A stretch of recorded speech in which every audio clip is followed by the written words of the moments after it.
শ্রীরামকৃষ্ণকে নিয়ে মথুরমোহন চলেছেন কাশী। কয়েকখানি রেলের কামরা রিজার্ভ করে পথে বৈদ্যনাথ দর্শনের জন্য দিন কয়েক তাঁরা দেওঘরে ছিলেন। দেওঘরের কাছের একটি গ্রামের মানুষদের দুরবস্থা দেখে শ্রীরামকৃষ্ণ খুব বিচলিত হন। একটি গাছতলায় বসে পড়লেন তিনি। দেখলেন হতদরিদ্র মানুষ সব, হাড়ের খাঁচা, মাথাগুলো সব তালের আঁটির মতো, চুলে কত কাল তেল পড়েনি, পরনে ট্যানা, পেটগুলো সব পিঠের সঙ্গে ঠেকে গেছে, প্রতিটি পাঁজর গুনে নেওয়া যায়, চোখে উদ্ভ্রান্ত দৃষ্টি। ঠাকুরের চোখে জল আসছে। ইশারায় কাছে ডাকলেন মথুরমোহনকে। ভালো করে কথা বলতে পারছেন না। মথুর, এসব কি, এ কি দিনহীন অবস্থা। বাবার এই কণ্ঠস্বরের সঙ্গে মথুর পরিচিত। এ যেন এক অন্য কণ্ঠস্বর, যেন অন্য রামকৃষ্ণ, অন্য ব্যক্তিত্ব, যার সামনে জাঁদরেল জমিদার মথুরমোহনও থতমত খেয়ে যান। এ তাঁর ইষ্টের কণ্ঠস্বর। মথুরমোহন আমতা আমতা করে বললেন, বাবা, এরা যে খুব গরিব। রামকৃষ্ণ উঠে পড়েছেন, বসে থাকতে পারলেন না। প্রশ্ন করলেন, কেন গরিব? মথুরমোহন জবাব খুঁজে পেলেন না। কেন কিছু মানুষ গরিব, কিছু মানুষ বিপুল ধনী, তিনি কি করে বলবেন? অপরাধীর মতন দাঁড়িয়ে আছেন ঠাকুরের সামনে। রামকৃষ্ণ মথুরমোহনের দুটি হাত ধরলেন, তার চোখে জল। বললেন, তুমি তো মার দেওয়ান মথুর, তুমি পারো না এদের এক মাথা করে তেল আর একখানা করে কাপড় দিতে, আর পেট ভরে একদিন খাইয়ে দিতে? মথুরমোহনের হাত দুটো শক্ত করে ধরে আছেন শ্রীরামকৃষ্ণ। মথুরমোহনের উপর স্থির দৃষ্টি। তিনি কদাচিৎ পুরোপুরি চোখ খোলেন, এখন খুলেছেন। মথুর বিস্মিত, যেন জল টলটলে অতল দুটো হ্রদ। এত প্রেম, এত করুণা। তবু মথুরমোহন একটু পিছপাও হলেন। বললেন, বাবা, তীর্থে অনেক খরচ হবে, তাছাড়া এত লোক, এদের খাওয়াতে দাওয়াতে যে অনেক টাকা লাগবে বাবা, টাকার অনটন হয়ে যেতে পারে। রামকৃষ্ণ এক ঝটকায় মথুরমোহনের হাত ছেড়ে দিয়ে ছুটে চলে গেলেন লোকগুলোর দঙ্গলে। তাদের মাঝে থেবড়ে বসে উগ্র কণ্ঠে বললেন, দূর শালা, আমি আর কাশী যাব না, এদের ছেড়ে যাব না, তোমার দলবল নিয়ে তুমি যাও। রাশি রাশি পাতকে আক্রান্ত, দারিদ্র কর্তৃক পরাভূত, কোথাও যাদের গতি নেই, বারাণসী তাদের গতি। তা মাঠের মাঝে তাঁরাই তো বসে আছে, যাদের গতি বারাণসী। তুমি যাও মথুর, তোমার কাশীতে, আমার কাশী আমি পেয়ে গেছি, এরাই আমার সচল বিশ্বনাথ।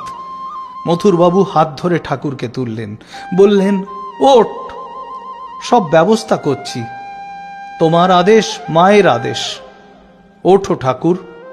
তুমি মায়ের বিশ্বেশ্বর, তুমি আমার বীরেশ্বর, তুমি আমার বিবেকের কণ্ঠস্বর। এইবার মথুরবাবুর চোখে জল। বঙ্গের পণ্ডিত মণ্ডলী শাস্ত্র প্রমাণে সাধে কি একে অবতার বলেছেন? প্রেমাবতার। মথুরবাবুর নায়েব ছুটলেন কেনাকাটায়। এলো মাথায় মাথায় নারকেল তেল, গাঁট গাঁট কাপড়, চাল ডাল তরি তরকারি। পরের দিন সে এক মহা সমারোহ। সবাই জেনেছেন দরিদ্র জীব, ঠাকুর দেখছেন জীবন্ত শিব। সকলের মাথায় তেল পড়েছে, রোদে পড়া মুখগুলো চকচক করছে। সকলের পরনে নতুন বস্ত্র, কোরা কাপড়ের গন্ধ। পাতে পাতে গরম খিচুড়ি ধোঁয়া ছাড়ছে, হাতা হাতা তরকারি, লাড্ডুর পাহাড় একপাশে অপেক্ষা করছে, একটু পরেই পাতে পড়বে। গাছের ছায়ায় মাঠ ভর্তি লোক, মাথা হেঁট করে সুপসাপ খেয়ে চলেছে। কতদিন পরে তাদের এই পেট পুরে সুখাদ্য ভোজন।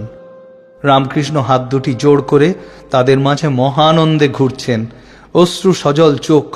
মাঝে মাঝে করতালি দিয়ে বলছেন, খাও খাও বাবারা, খাও, খুব খাও, খুব খাও। যারা আহারে বসেছে, যারা বসার অপেক্ষায়, তারা মনে মনে বলছে, তুই কে বট, তুই কে, ভগবান? অদূরে মথুরমোহন নিজে তদারকি করছেন, কর্মচারীদের আদেশ করছেন, যে যত খেতে পারে দিয়ে যাও, ফুরিয়ে গেলে আবার চাপাও। আমি মায়ের দেওয়ান, আমার দক্ষিণেশ্বরের বাবা বিশ্বনাথ ওই দেখো পাতে পাতে লাড্ডু পরিবেশন করছেন। ওই অজানা প্রান্তরে আর জীব আর শিব দেখো একসঙ্গে হাসছেন। চাপাও হাঁড়ি, আমার বাবা শত মুখে আহার করছেন, লাগে টাকা, দেবে মথুরমোহন। সূর্য নামল পশ্চিমে। দূর আকাশে ত্রিকুটের ছবি আরো গাঢ় হলো। আকাশের রং হয়ে এলো ধূসর নীল। গ্রামের মানুষ পরিতৃপ্ত হয়ে ফিরে গেল গ্রামে। কেউই জবাব পায়নি তাদের প্রশ্নের, তুই কে বট? এক বালক বলেছিল, ভগবান বটে। হতে পারে, গল্পে আছে জীবের দুঃখে বৈকুণ্ঠের ভগবান মানুষের ভগবান হয়ে নেমে আসেন। সাইডিং থেকে লাইন এলো 4খানা কোচ, জুড়ে গেছে ইঞ্জিন। গার্ড সাহেব, বাজাও বাঁশি, নাড়াও পতাকা। ওই দেখ, যায় চলে রামকৃষ্ণ মেল আমার ইতিহাসের পথ ধরে। পরম পদকমলে শ্রী সঞ্জীব চট্টোপাধ্যায়।